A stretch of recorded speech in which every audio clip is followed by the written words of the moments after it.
বন্ধুরা তোমরা কেমন আছো? আশা করি সবাই ভালো আছো। তো অনেক দিন হয়ে গেছে ভিডিও বানায়নি। তোমরা ঠান্ডায় কেমন আছো? আর ঠান্ডাকালে জানো বহুত ঠান্ডা পড়ছে আমাদের ওয়েস্ট বেঙ্গল খড়গপুরে। তো ঠান্ডা এখনও আছে। আর দুদিন দুদিন পরে মকর সংক্রান্তি। তো তাহলে মকর সংক্রান্তি কে কী খাচ্ছ না খাচ্ছ তো বলবে। কেন সবার ঘরেই পিঠা হবে, তারপরে পাটিসাপটা, পুলি পিঠা, আলাদা আলাদা পিঠা হতে থাকে, পায়েস হবে, অনেক কিছু হবে, তিলের লাড্ডু ঠাড্ডু। তো মকর সংক্রান্তি কেমন কাটছে? আমি তো ঠান্ডায় মোটামুটি ভালোই ঠান্ডা পড়ছে, তো ঠান্ডায় একটু ব্যথা যন্ত্রণা বোধ করে, তো ব্যথা যন্ত্রণার মধ্যেই যাচ্ছি।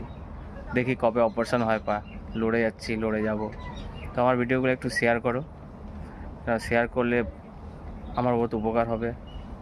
তো চেষ্টা করে যাচ্ছি বন্ধুরা।